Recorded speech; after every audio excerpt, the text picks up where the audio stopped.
Bueno, pues buenos días a todos. Agradecer de nuevo la iniciativa que ha tenido las 6 para fomentar y organizar esta mesa en la que estoy rodeada pues, bueno, de preciosos responsables en área de seguridad con una amplia experiencia y una amplia trayectoria profesional.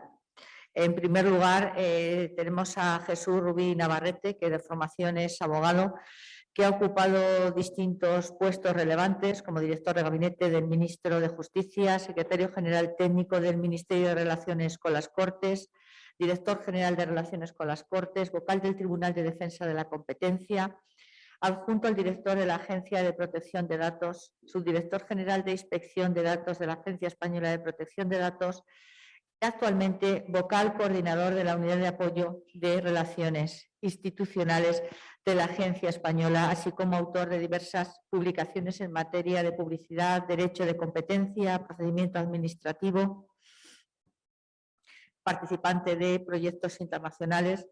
Entonces, Jesús, nos vas a con tu presentación y a partir de aquí seguiremos con el resto de compañeros. Muchas gracias. Gracias por la invitación. Ya la directora acepta un poco el tema de mi presentación, que voy a hacer referencia muy sintéticamente a dos cuestiones. Una, que es como una iniciativa que surgió condicionada por la COVID-19, como es la monitorización remota, que es una digamos, innovación en el proceso de gestión a distancia o de gestión digital de la monitorización de ensayos clínicos. Es una iniciativa que aunque en un principio se centró en el periodo de la pandemia, posteriormente ha tenido o está teniendo a nivel europeo una proyección coordinada de todas las autoridades de protección de datos junto con las autoridades sanitarias. Y la segunda referencia que voy a hacer también brevemente es a la participación de la agencia en el estado actual de esta iniciativa de salud digital de la Comisión de Salud Digital.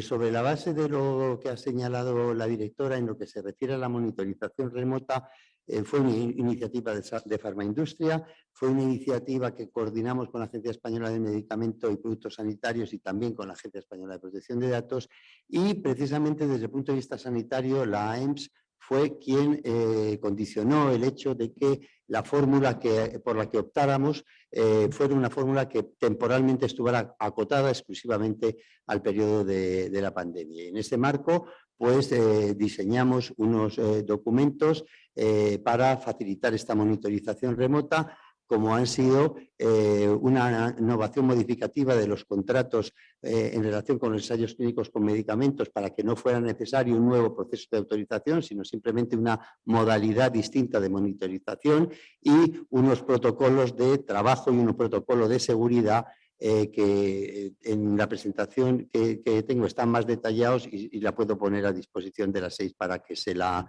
entreguen porque tenemos un tiempo limitado.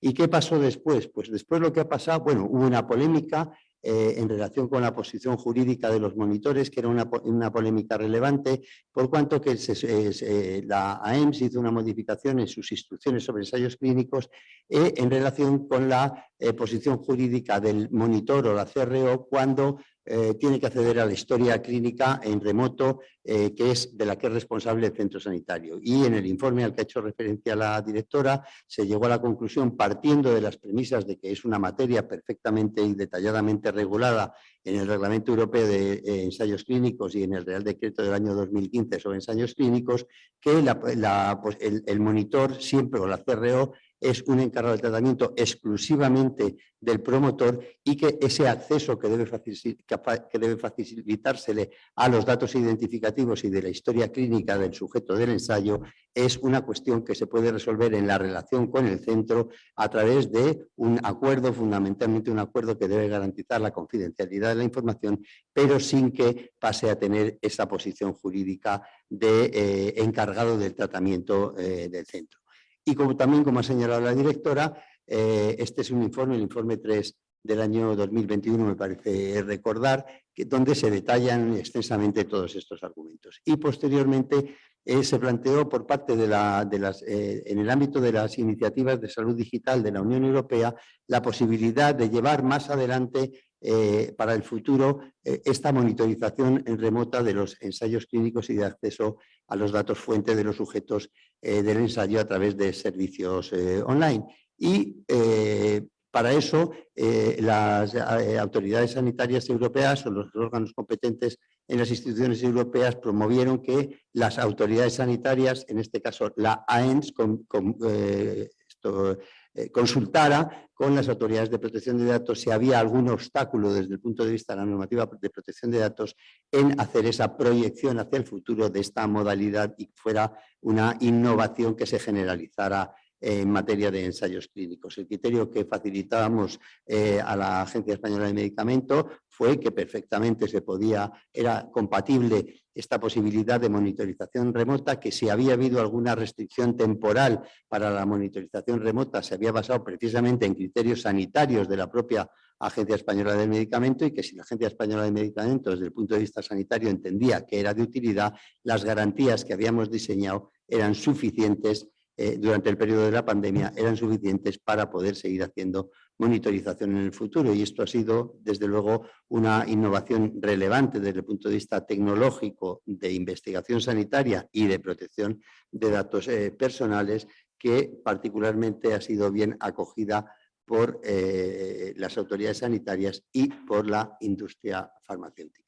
Y la otra iniciativa a la que ha hecho referencia la directora es nuestra participación, o en particular la mía, en los trabajos de la Comisión de Salud Digital y de la iniciativa de salud digital. Ella ha hecho referencia a los objetivos de esta iniciativa de salud digital y a su vinculación y a la necesidad de articularla de una manera rápida y eficaz para poder utilizar o financiarlo con los fondos de la Unión Europea.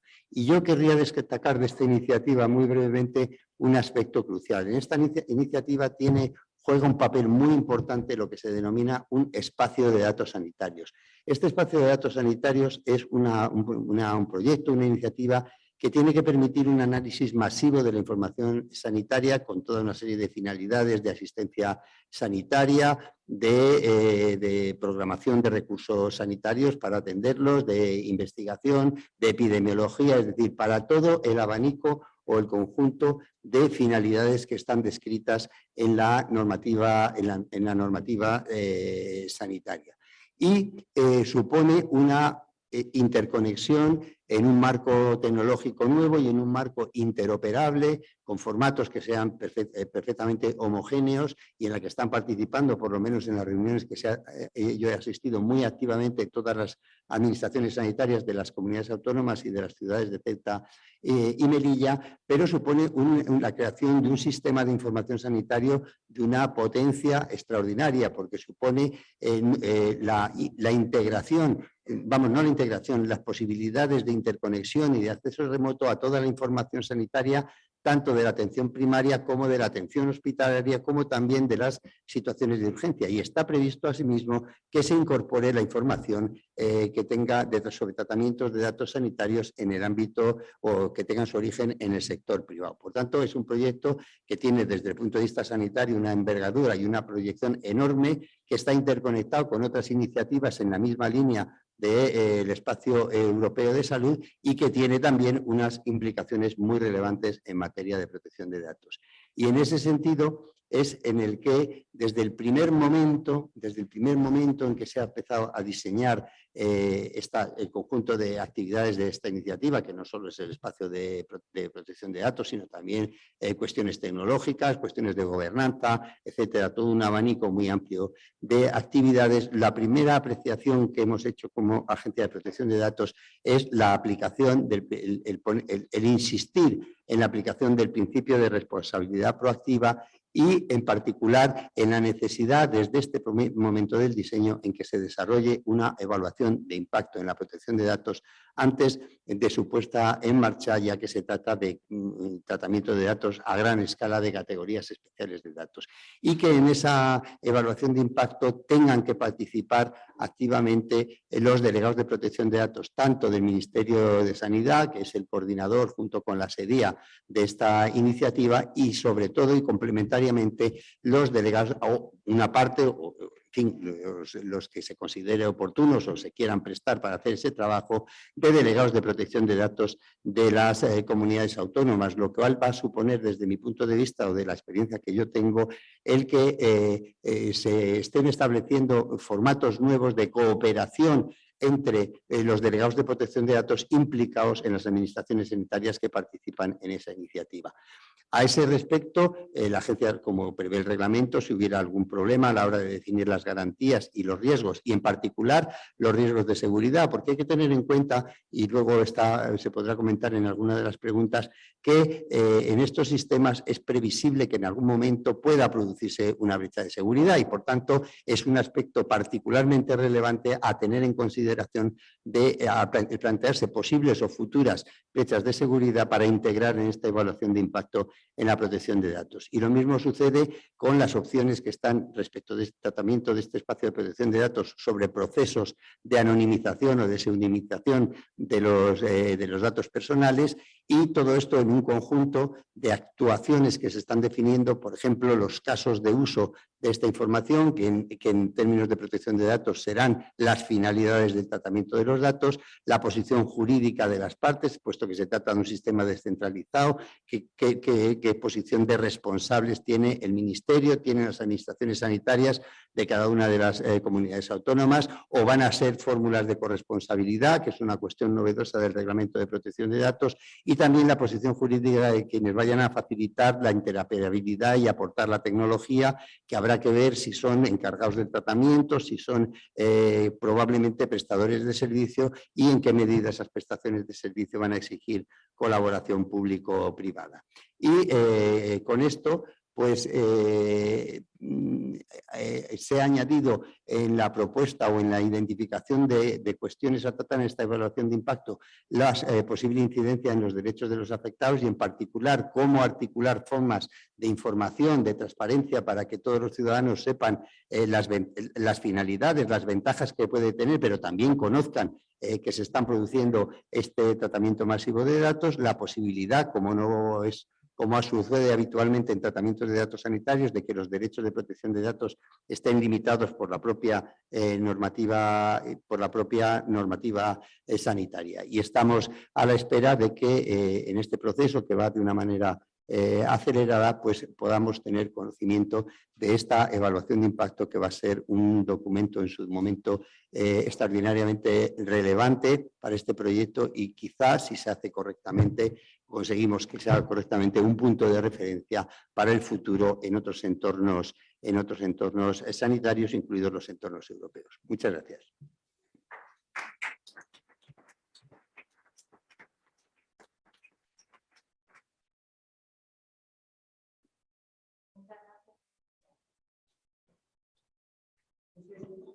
¿Ya?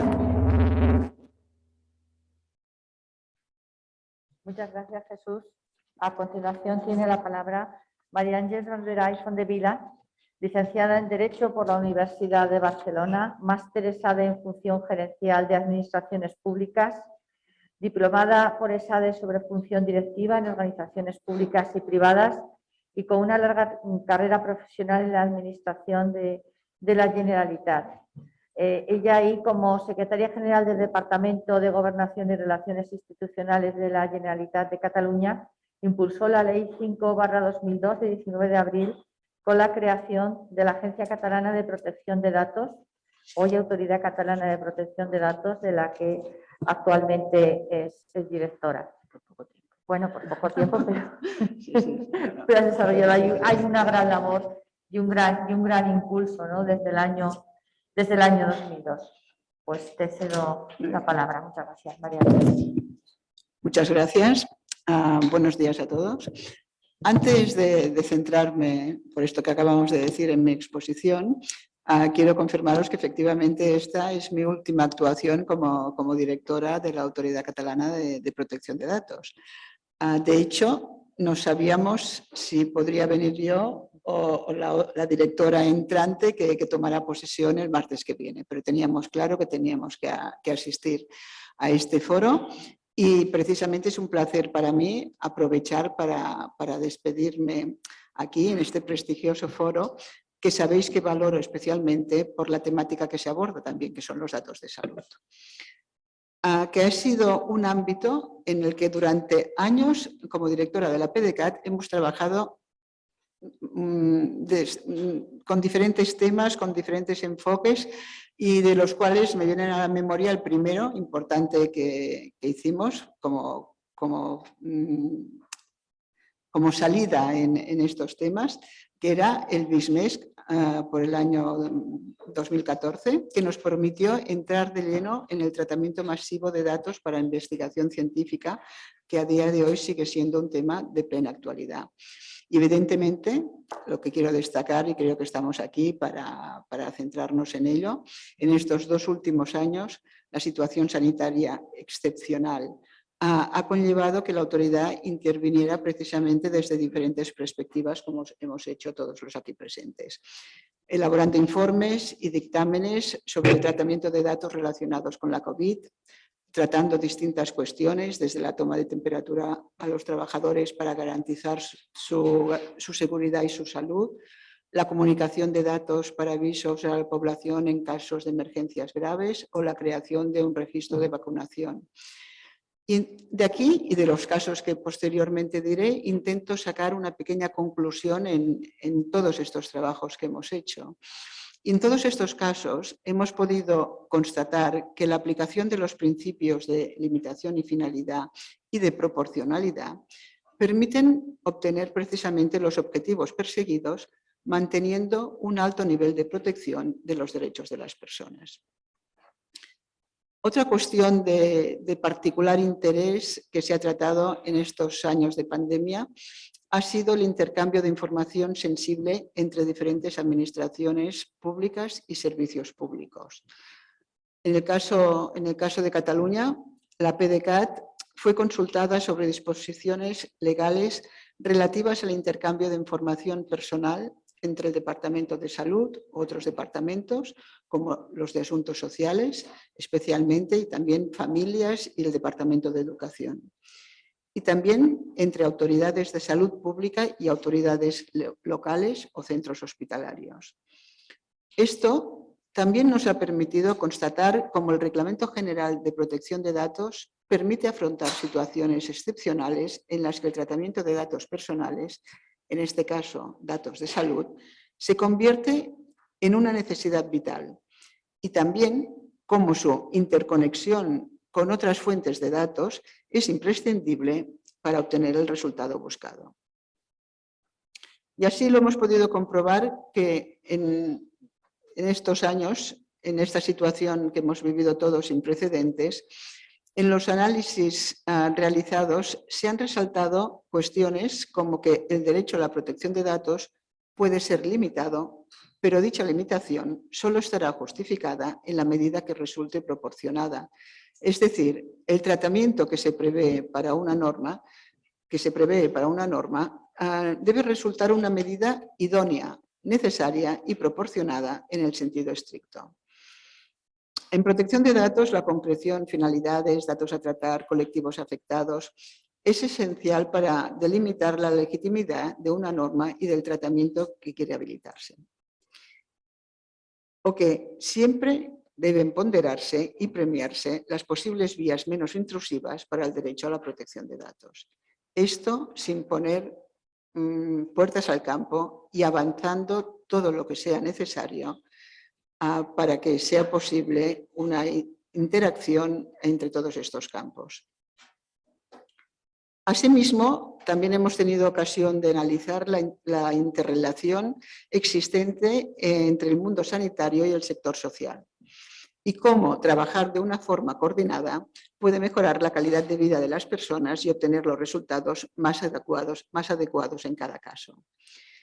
Y en este ámbito hemos dictaminado sobre el intercambio de información entre los servicios sociales y los servicios de salud, señalando que tanto la normativa vigente en materia de salud como la de servicios sociales permiten en determinados supuestos el intercambio de información personal cuando fuera necesario para la adecuada atención de las personas afectadas, de acuerdo con el principio de minimización de los datos.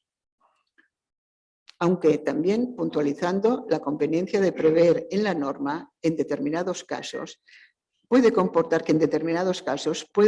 el tratamiento de datos personales de familiares o de otras terceras personas vinculadas a la persona atendida. También remarcamos que desde el punto de vista del principio de integridad y confidencialidad es necesario adoptar las medidas adecuadas para que cada profesional tenga acceso solo a aquellos datos personales que necesite en cada momento para el ejercicio de sus funciones y en relación únicamente con aquellas personas que tengan asignadas. Este es un tema que a veces es difícil de gestionar, lo pongo aquí encima de la mesa, precisamente si los sistemas no se han diseñado muy correctamente. Es un tema que va y viene y tenemos que mirar punto a punto cada vez que se plantea. Además, hemos hecho énfasis en la creación de un sistema que permita a las personas atendidas por ambos servicios, salud y social, tener conocimiento de quién, cuándo y por qué se ha accedido a sus datos, la trazabilidad.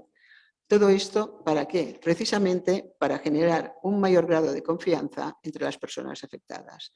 Cuando sabemos por qué tratan nuestros datos o por qué se accede, seguramente el 100% de estas oportunidades nosotros los daríamos sin ningún tipo de problema. Se trata un poco de bajar de la nube este paradigma y que las personas sean conscientes de por qué, cuándo y cómo se tratan sus datos. Bien, como les comentaba, hay un tema también, no sé si antes lo he dicho, sí, un sistema de personas, hay un tema también de la gestión de accesos. En determinadas situaciones es difícil de manejar y aún más, como hemos podido comprobar, en situaciones específicas de crisis. Y en este contexto, desde la autoridad se analizaron diversas propuestas presentadas por el Departamento de Salud respecto al acceso a la historia clínica por el personal de enfermería escrito a l'ICAM, el Institut Català d'Avaluacions Mèdiques. Desde el primer momento, en el contexto de la pandemia COVID, estoy hablando, no sé, finales del 2020 y posteriormente, ya con vocación de permanencia, se ha planteado la posibilidad de hacer un seguimiento de los procesos de incapacidad que examina, el seguimiento de los procesos de incapacidad que examina el INCAM, esto a finales del 2021. Y la PEDICAT indicó en todos estos casos que si bien el personal de enfermería escrito al ICAM no tiene consideración de inspectores, sí que forman parte de los servicios de inspección médica del mismo, en la medida que realizan funciones de apoyo a los inspectores médicos y que la propuesta especificaba suficientemente, con claridad suficiente, que el acceso se llevaría a cabo únicamente para estas funciones de soporte. Esto ha permitido una aceleración de esta gestión en muchos casos y es poner un poco a ampliar por donde es posible y con la justificación suficiente la tramitación de todos estos temas. Y finalmente, quiero resaltar que la pandemia también, todos lo sabemos, estamos aquí, lo hemos vivido, ha acelerado la digitalización de la sociedad y cómo las personas se relacionan entre sí. Y dejo encima de la mesa, por si luego se comenta o sencillamente porque creo que es un tema importante también, un claro ejemplo de esto lo hemos abordado todas las autoridades aquí presentes, creo, al analizar cuestiones vinculadas como la digitalización de los sistemas de evaluación en las universidades y en los centros educativos. Y como me has pedido que sea muy breve, creo que lo he conseguido y podemos entrar en el tema en cualquiera de estos temas cuando queráis. Pues muy bien, muchas gracias, María Ángeles.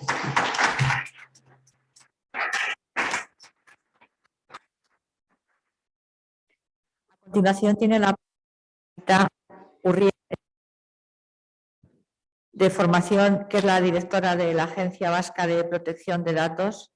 Su formación es licenciada en Derecho, funcionaria letrada de los servicios jurídicos del Gobierno vasco, directora de lo contencioso, diputada por las Cortes de Vizcaya durante 3 legislaturas, vocal del Consejo General del Poder Judicial y asesora en la Secretaría General de Acción Exterior. Margarita, muchas gracias.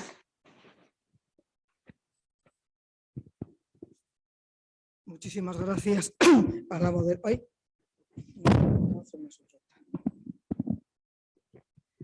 Muchísimas gracias a la moderadora, a todos los presentes, y traigo en nombre de la Agencia Vasca de Protección de Datos el cordial saludo para este foro de seguridad y protección de datos en salud, que se celebra su 19ª sesión y que ha gozado desde siempre del aprecio especial del ente al que yo aquí represento, como lugar de encuentro de todos los profesionales que tienen que ver con la seguridad y con la protección de datos en el ámbito sanitario. Fue una feliz idea al crearlo y es de alabar el que hayan conseguido mantenerlo y mejorarlo en el tiempo. Me gustaba especialmente el subtítulo que este año se había dado a la jornada, que era la de protección de datos en los modelos de atención social y sanitaria, muy interesante, sobre todo vinculado a la pandemia COVID que nos ha tocado padecer, y tenía yo preparada en ese sentido mi intervención, viendo cómo durante todo este periodo eran cada vez mayores las necesidades de compartir información de los pacientes durante todo el proceso asistencial, en el cual deben intervenir distintos perfiles asistenciales y sociosanitarios. Traía el especial caso del ámbito en el que ejercemos nuestra competencia, teniendo en cuenta la complejidad de nuestro reparto competencial, no ya con el Estado, las comunidades autónomas, teniendo en cuenta que la prestación sanitaria y la salud corresponde a las comunidades autónomas, sino que también en el ámbito vasco los territorios históricos forales tienen unas importantes competencias en materia social, además del nivel municipal, que en todos los ámbitos tienen sus competencias.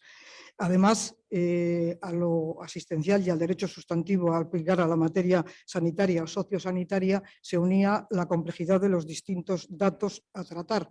Unos datos son especialmente sanitarios, que gozan de especial protección en nuestro ordenamiento y también en el ordenamiento, porque así lo quiere el ordenamiento europeo, y después otras situaciones que son de otra índole y que tienen distinta protección en el ordenamiento. La historia clínica estricta, pero luego están los contagios, los rastreos, el entorno sociofamiliar, que en alguna medida, y respecto de nuestro ámbito, debo valorar la función que ha tenido Savide, que es el instrumento que fue concebida como tecnología al servicio de la salud, que venía ya funcionando de manera correcta, pero que yo creo que ha tenido un adecuado intento de puesta al día y ha prestado un servicio adecuado durante todo este momento COVID, en las que se ha pretendido mezclar los estrictos datos de la historia clínica con el rastreo de lo sociosanitario y también con lo que hace referencia a la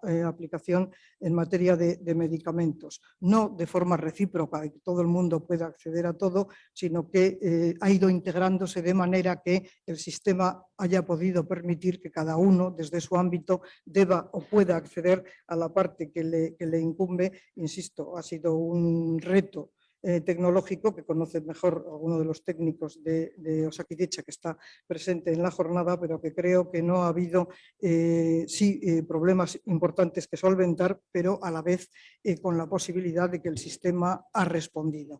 Con esfuerzo, insisto, tensionado, pero que ha sabido responder. Había yo examinado qué acervo histórico teníamos en la agencia en relación con estas materias, insisto, lo sanitario y lo sociosanitario, y existía ya un dictamen del año 2013 que nos parecía muy adecuado, aunque es anterior a la normativa europea de protección de datos. Puede adecuarse el tratamiento de los distintos datos de qué se trata, y sobre todo viene a cuento porque fue una consulta planteada desde el Departamento de Sanidad del Gobierno vasco relativa a los accesos a las historias clínicas de Osakidetza, Servicio Vasco de Salud, por parte del personal sanitario de residencias y de centros de día. Lo allí establecido, dictamen que es público y está a disposición si desean un mayor pormenor, creo que sirve perfectamente a lo que se ha venido decidiendo en los tiempos de pandemia y que tuvo alguna concreción más en otro dictamen posterior de acceso en el que nos solicitaban desde uno de los territorios históricos la posibilidad de acceso a los datos de salud de los usuarios de centros residenciales de personas mayores por parte del Servicio de Inspección de los Servicios Sociales. Y finalmente, en el propio tiempo de la pandemia, se celebró un convenio que yo creo que está especialmente bien estructurado de colaboración entre Osakidecha, que es nuestra entidad de prestación sanitaria, y el Instituto Foral de Asistencia Social para la utilización compartida de la historia clínica, a la que antes he hecho una referencia muy fragmentaria, pero que creo que podía servir para situarnos respectivamente de los pacientes y de personas usuarias de los servicios sociosanitarios, y por el que se establece también la vinculación de los depósitos de medicamentos. Este convenio, firmado en 2021, me parece, finales del 2019, nos parece que recoge de una manera muy adecuada lo que venía siendo el criterio de las autoridades sanitarias y de lo que también desde el ámbito de la protección de datos considerábamos posible en esta materia.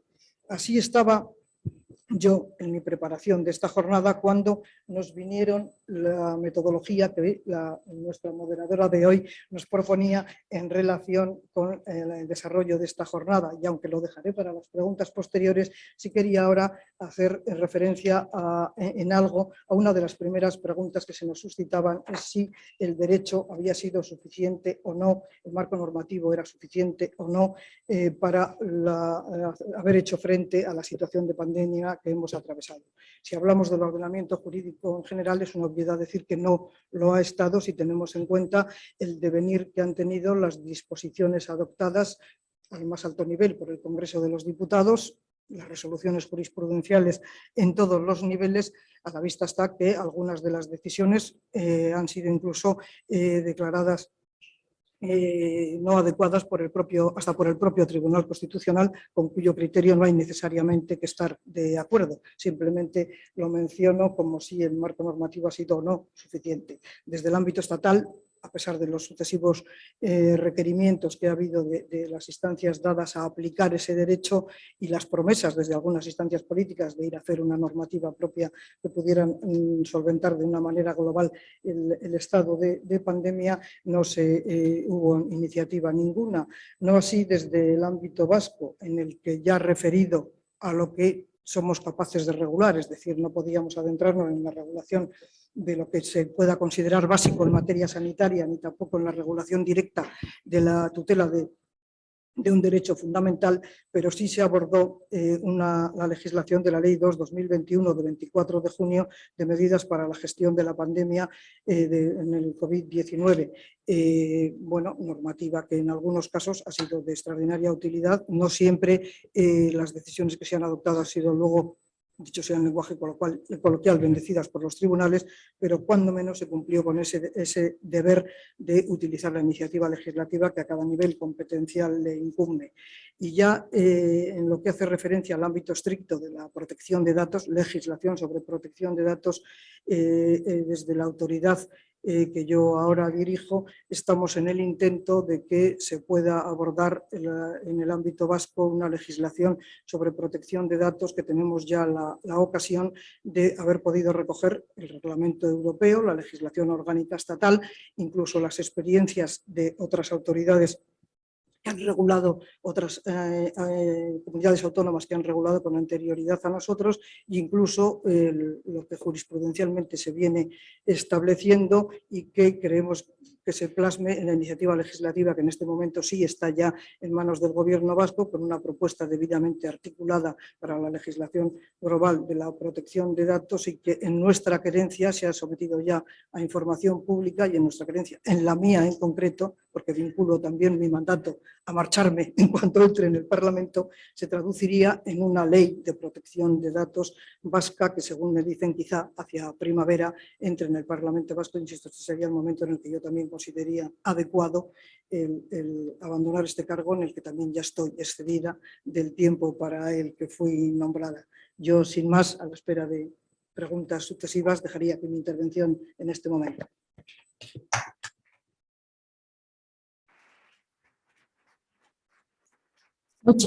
Muchas gracias, Margarita. A continuación, y ya finalizamos con los ponentes, tenemos a Jesús Jiménez López, que en la actualidad es el director del Consejo de Transparencia y Protección de Datos de Andalucía. Es licenciado en Derecho, funcionario de carrera perteneciente al Cuerpo de Letrados de la Junta de Andalucía.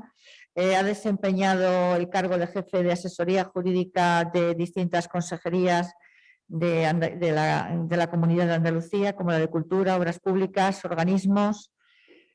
Posteriormente, director de la asesoría jurídica y secretario del Consejo Rector de la actual Agencia de Obras Públicas de la Junta de Andalucía. Y asimismo ha desempeñado el cargo de jefe del Gabinete Jurídico de la Junta de Andalucía. Muchas gracias, Jesús, cuando quieras. Sí. Ante todo, obviamente, dar las gracias. Dar las gracias a SEIS por el compromiso que supone la organización de este foro de manera reiterada. Gracias también, aparte, obviamente, de la invitación, por el premio concedido en la primera ocasión que tengo para dar las gracias, ¿no? Bien, el Consejo de Transparencia y Protección de Datos, como su nombre indica, es autoridad de control tanto en materia de transparencia como en materia de protección de datos. Lo cierto es que en materia de protección de datos asumió esta función recientemente, en el año 2019-2020, por tanto, casi estamos empezando a andar. Ello se corresponde también con mi reciente nombramiento, es cierto que es un año, pero creo que en esta materia no deja de ser un instante. Y esta puesta en marcha no hubiera sido posible sin contar con personal cualificado. Aquí tenemos representantes, José Luis y Blanca, que son el soporte de nuestro avance, y también la colaboración, obviamente, en esta materia de salud del delegado de protección de datos del Servicio Andaluz de Salud, de Juan Díaz, que participa activamente también en este foro. Pues a partir de aquí, brevemente, muy brevemente, porque las desventajas de ser el último, ¿no? Yo creo que de todo se ha hablado un poco, y de todo he aprendido, Primero, en relación a la situación provocada por el COVID y que ha dado lugar a una interrelación o imbricación de datos de salud, historia clínica y datos de asistencia social,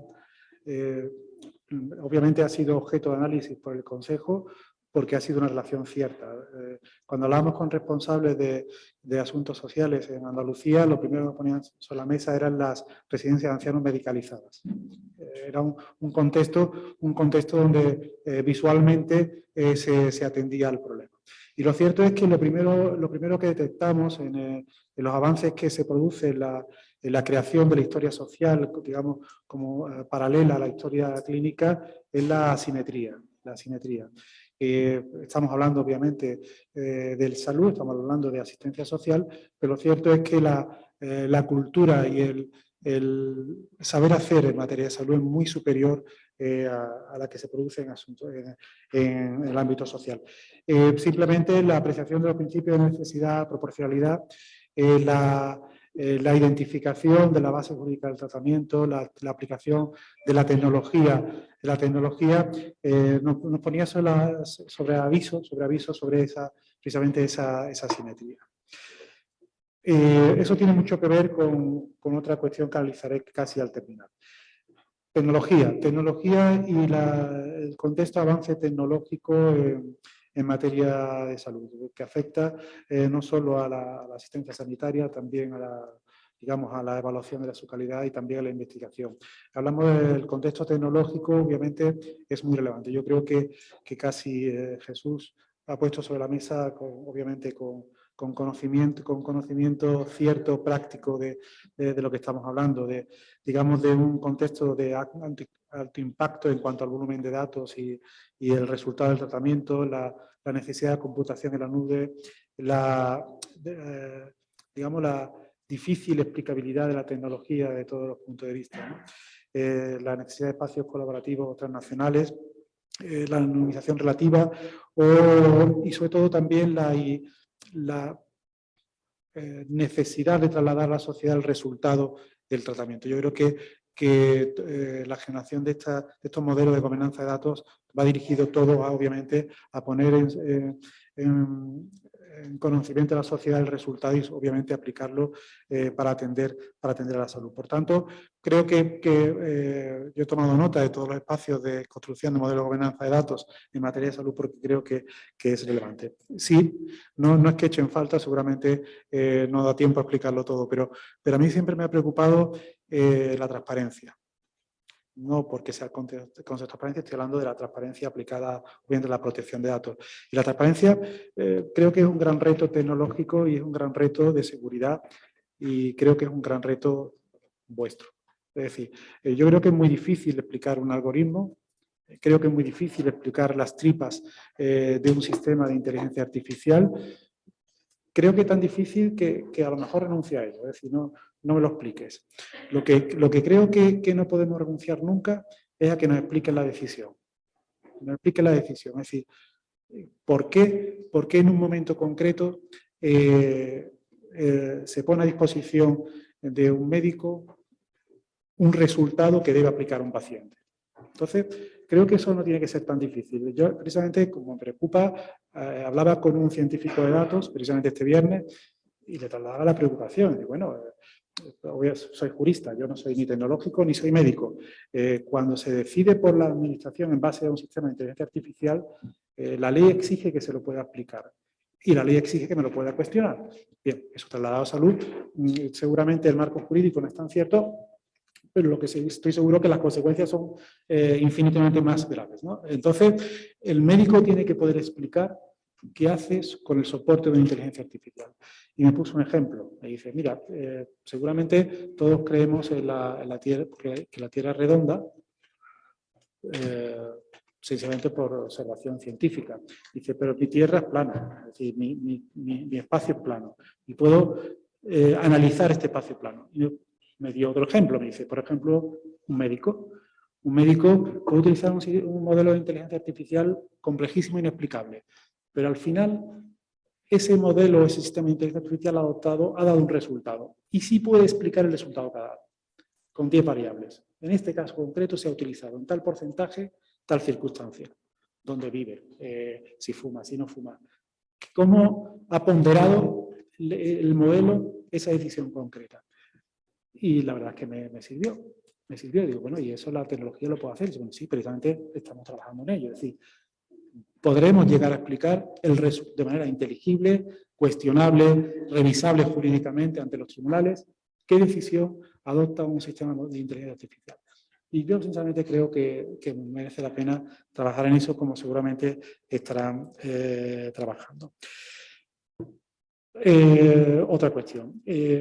Hablamos de retos en materia de sistema, tecnología, gobernanza de datos, pero seguramente requiere colaboración normativa. Y sí detectamos en Andalucía déficits en cuanto a los principios de buena regulación. Nos sorprende que nos lleguen normas que contienen o sugieren tratamiento de datos personales o provocan tratamiento de datos personales y no contengan una memoria específica relativa a la protección de los datos personales. Que no se haya consultado al delegado de protección de datos de la consejería o el departamento proponente. Nos sorprende. Por tanto, quizás deberíamos hacer un pequeño esfuerzo, incluso normativo, para exigir que las propuestas normativas que pueden llegar a afectar directo o indirectamente a la protección de los datos personales tengan unos trámites específicos. Ahora mismo, en cada propuesta normativa tenemos formularios de evaluación de impacto en competencia, en género, en la economía, en la industria, en turismo, pero no hay en ese trámite el impacto en la protección de los datos personales, cuando contienen tratamientos y se despachan sencillamente diciendo que se cumplirá el reglamento de protección de datos personales. Por tanto, digamos que creo que es relevante hacer esa reflexión. El papel del delegado de protección de datos. Echamos en falta que haya estructuras de delegado de protección de datos la administración, reforzar el delegado de protección de datos de la administración. Que este marco, este foro es una muestra de la rentabilidad, de la íntima relación que existe entre digamos, el tecnológico y el delegado de protección de datos, que yo lo ampliaría también al gestor. ¿Por qué? Porque, corto. Sí, Entonces, si me permites, vas finalizando y así lanzo unas preguntas muy cortas y creo que hará un poquito el resumen porque se está en la línea de todos los que de todo lo que habéis comentado. ¿De acuerdo? Pues quizá cierro ya. Creo que es muy importante.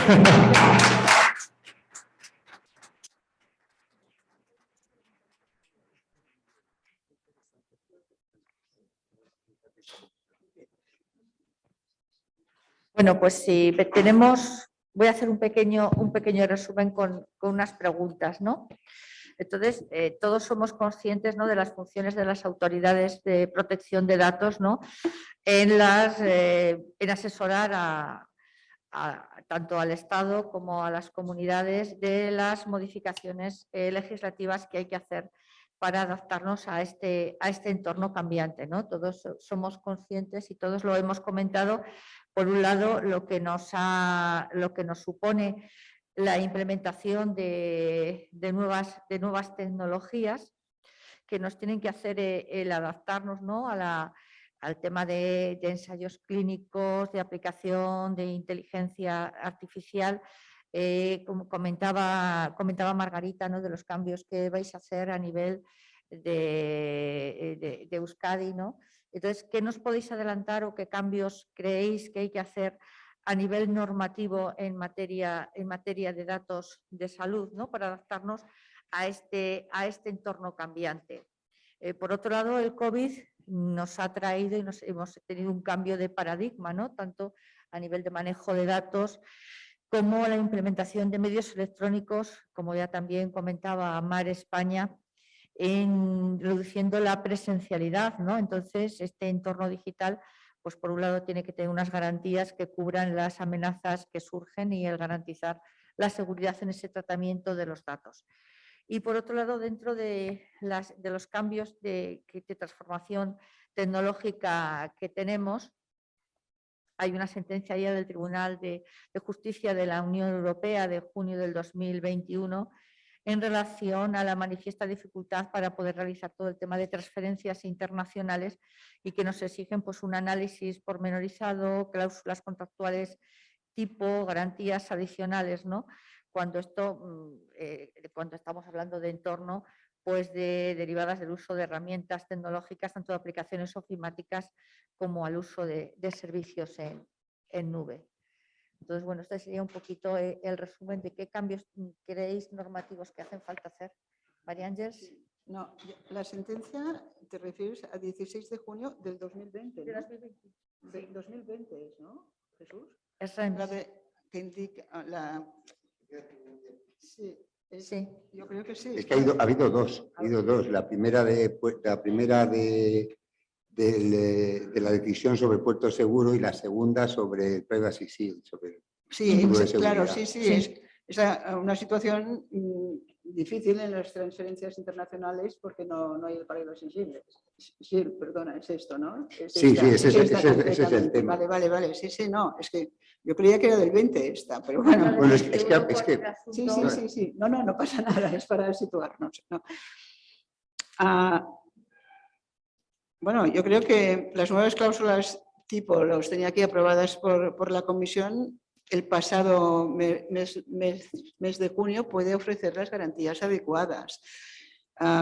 Yo creo que este mecanismo, juntamente con la posibilidad de realizar transferencias internacionales en base a normas corporativas vinculantes, certificaciones y códigos de conducta, ofrecen soluciones, digamos, que pueden permitir llevar a cabo las transferencias. No sé qué opinas tú, Jesús. Bueno, yo... vamos a ver, estas sentencias son unas sentencias que tienen una rotundidad y un carácter imperativo de aplicación a partir del día siguiente de la publicación de la sentencia que han generado en los dos momentos una situación muy complicada. En el ámbito que estamos tratando, yo creo que a lo que afecta fundamentalmente estas sentencias son a la posición jurídica de los prestadores de servicios, no de responsables de tratamiento de datos que exportan datos a los Estados Unidos, sino fundamentalmente a los grandes prestadores de servicios de tecnología, que son norteamericanos, que tienen sus infraestructuras tecnológicas en los Estados Unidos y que implican para la prestación de esos servicios el que haya unas transferencias internacionales de datos a Estados Unidos. Y las sentencias del Tribunal de Justicia son muy contundentes, sobre todo por el problema nuclear de que las autoridades de seguridad norteamericanas pueden acceder a la información de esos ciudadanos europeos, aunque no hayan pasado en su vida por los Estados Unidos, simplemente porque está alojada allí la información, y a que además las garantías de protección de datos y jurisdiccionales, porque no es posible tampoco ejercer una acción jurisdiccional, o es complejo para los europeos afectados en relación con esa situación.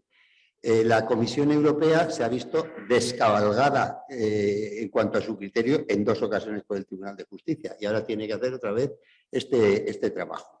Y, entre tanto, pues lo que las autoridades de protección de datos han hecho ha sido emitir 2 recomendaciones. La recomendación 1 y 2 2020, en la cual se dan algunas orientaciones a aplicar, a complementar las cláusulas contractuales tipo que había adoptado la Comisión.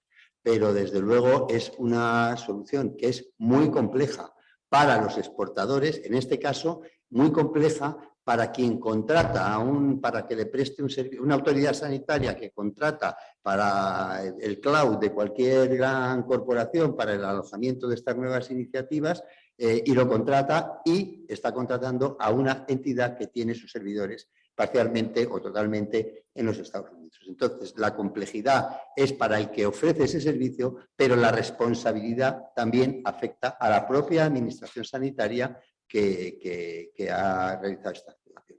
Y si me permites un breve comentario sobre una parte más precisa en que se ha intervenido Jesús, estamos de tocayos ahora aquí en esta esquinita, el tema de las bases jurídicas. Yo en el ámbito de este espacio de salud, donde el tratamiento de datos va a ser un tratamiento masivo, es verdad que la normativa sanitaria tiene un abanico de previsiones variadas, no siempre correctamente interrelacionadas entre sí, variadas en asistencia sanitaria, historia clínica, epidemiología, investigación, ensayos clínicos, etcétera, investigación biomédica de todo tipo, ¿no? Y además, los sujetos que intervienen en este ámbito son fundamentalmente autoridades sanitarias.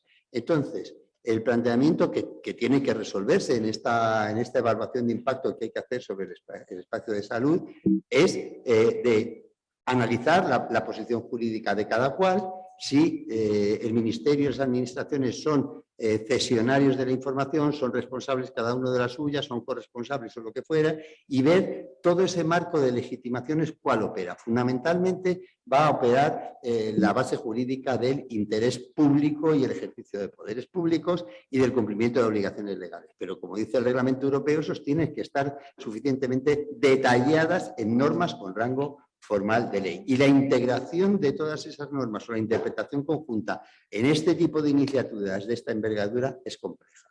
Y coincido con Jesús en la necesidad de que, desde el punto de vista normativo, no baste con un mero informe de una autoridad de protección de datos apuntando elementos que debería contemplar la norma o problemas que suscita la norma, sino que hay que ir más allá.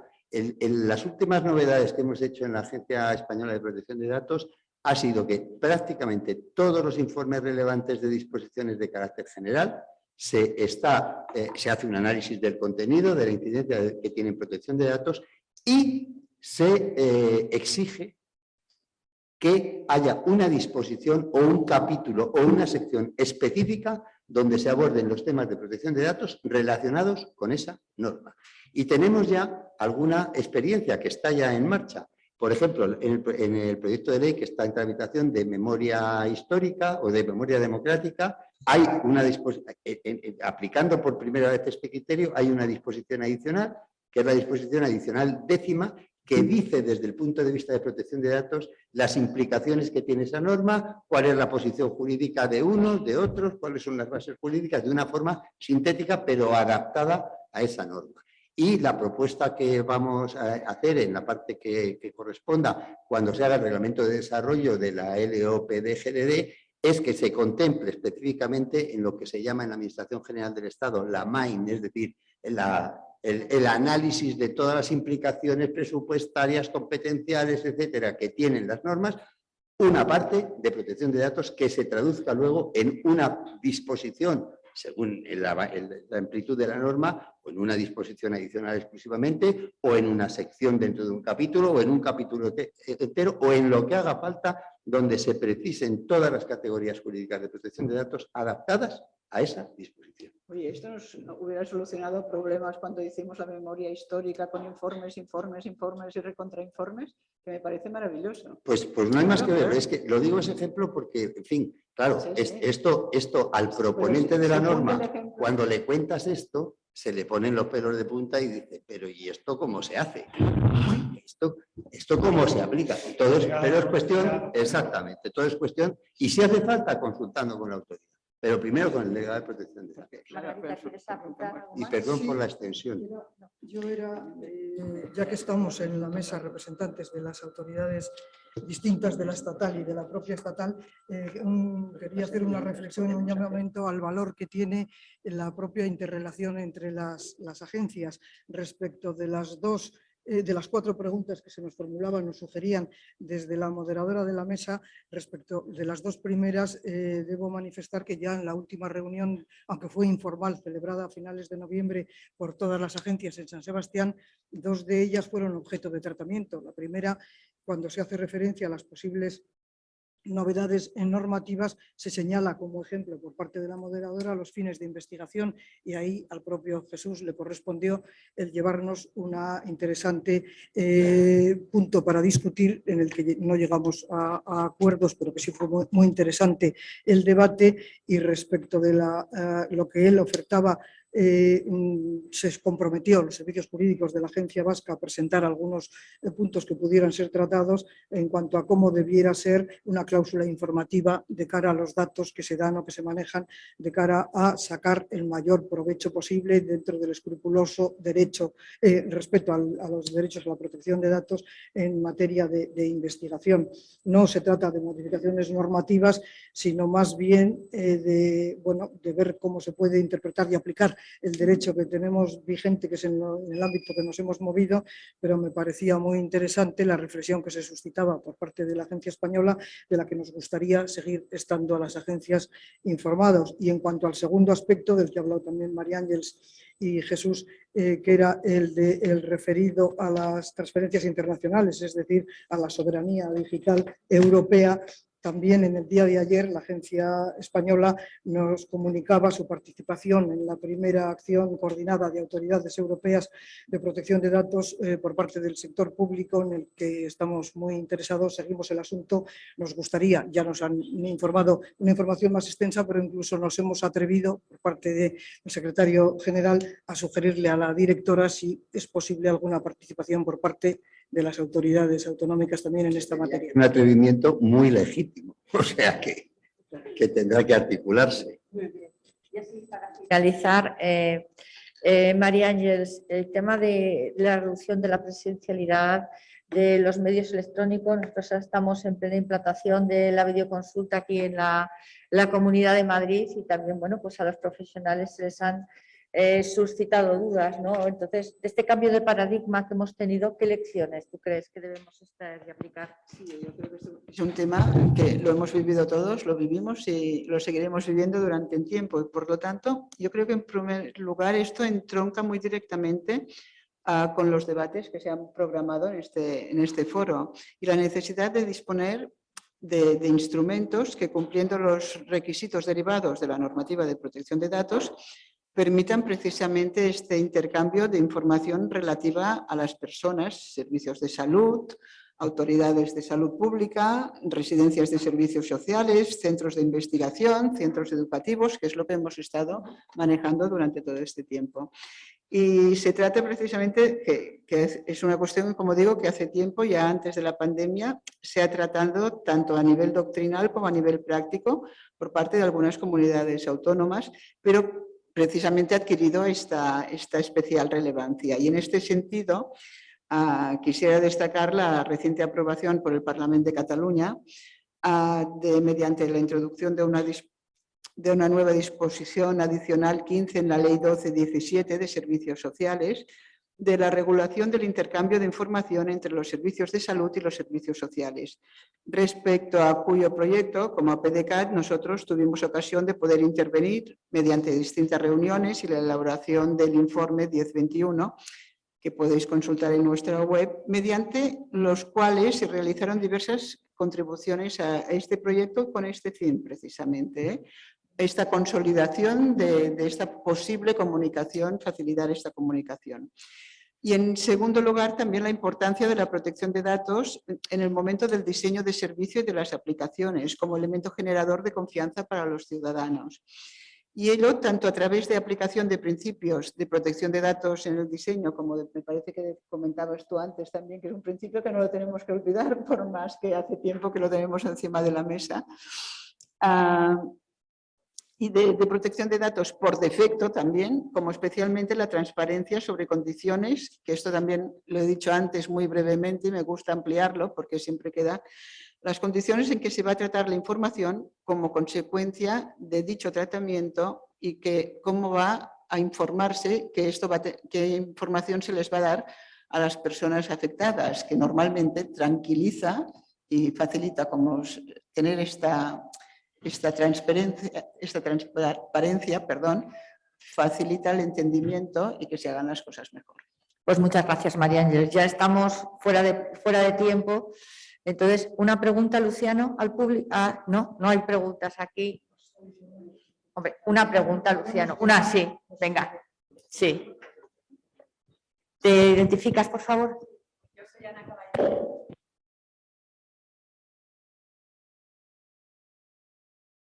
Que desde la Dirección General del Sistema de Información, las autoridades de la Agencia Española de Protección de Datos se está llevando a cabo.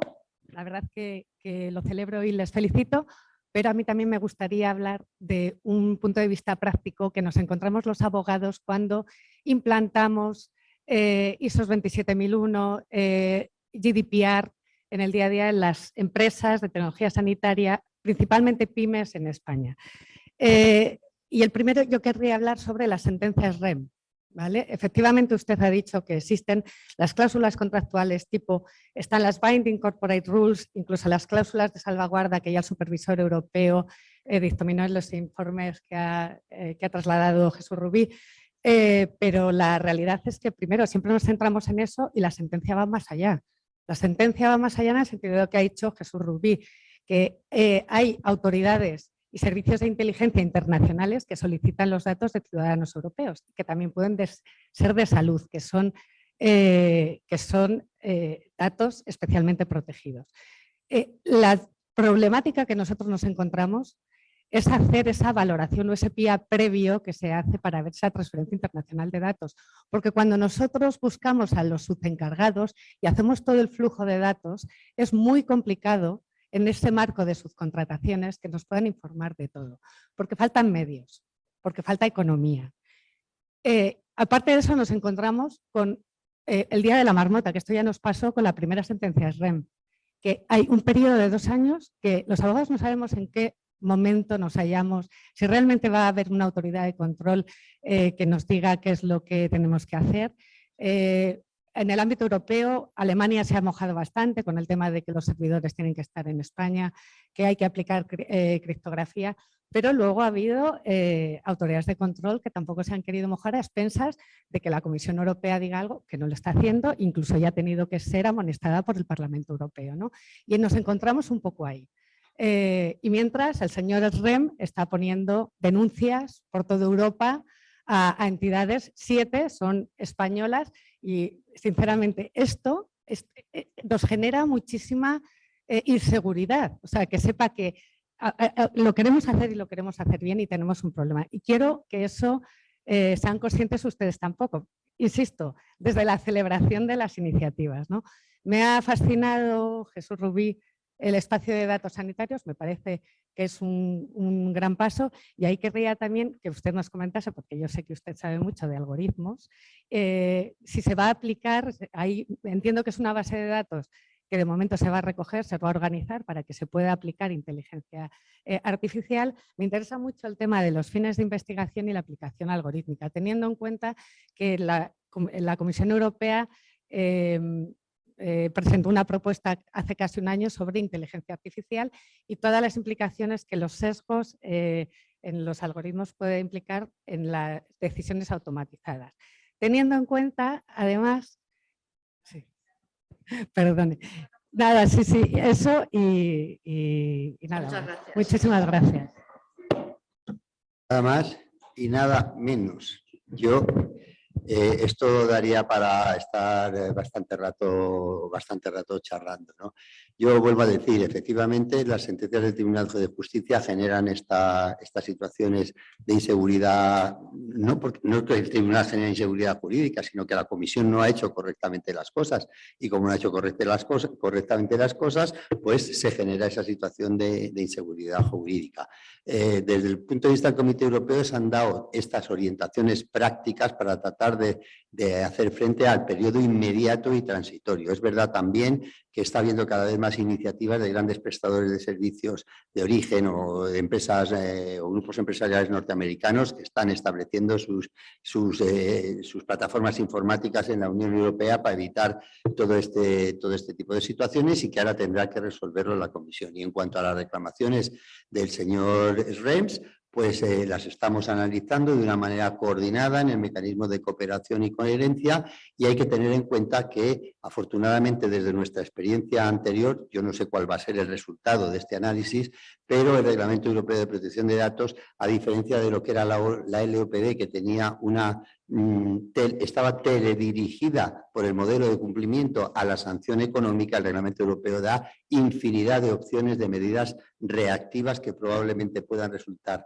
adecuadas para tratar de ir resolviendo estas situaciones. Pero esto lo veremos en breve de la manera en que intervenga el Comité Europeo. Y en lo que se refiere al tema de la inteligencia artificial, pues evidentemente en todas estas iniciativas de salud digital, en la parte del uso de todo tipo de tecnologías, de Big Data, de inteligencia artificial, Machine Learning, de lo que fuere, están necesariamente implicados. No solo están implicados, es que tienen que estar implicados si se quiere obtener unos resultados adecuados. Y esa evaluación hay que hacerla para el tipo de finalidades concretas y específicas, aunque sean muy amplias, de estas iniciativas, en esa evaluación de impacto en la protección de datos que tienen que hacer las propias autoridades que están impulsando estos proyectos, con la colaboración de los delegados de protección de datos y, en su caso, con las autoridades sanitarias. Y yo ahí, en mi opinión personal, a este respecto, creo que, y se ha planteado antes, creo que lo ha comentado Margarita, si no recuerdo mal, os lo ha comentado Jesús, en este aspecto hay muy brevemente, hay una especie de cantinela, entre comillas, que es: como puede haber resultados que imprevistos en el ámbito del uso de tecnologías de inteligencia artificial, no se puede cumplir la normativa de protección de datos. Pues mi opinión es que no, eso no es correcto. Eso se puede hacer. ¿Y cómo se puede hacer? Pues en el marco de esas evaluaciones de impacto, previendo que pueda haber, aunque no sepas exactamente cuáles, esos resultados imprevistos, y adoptar medidas que permitan inmediatamente analizar esos resultados, ver qué implicaciones tienen la protección de datos y adoptar las medidas simplemente de decir son correctos o las medidas correctoras pertinentes. Y eso conecta con la cuestión que sí ha planteado Jesús de cómo se informan los afectados del resultado de decisiones automatizadas basadas en inteligencia artificial. Pues en esa línea queda dicho. Bueno, pues muchas gracias a todos. Felicitar a los ponentes por sus intervenciones. Y creo que con cada uno de ellos podríamos hacer una mesa específica de cada uno de los temas que hemos tratado. Bueno, pues muchísimas gracias a todos. Luciano, creo que ahora hay un café, ¿no? ¿No hay café? La siguiente.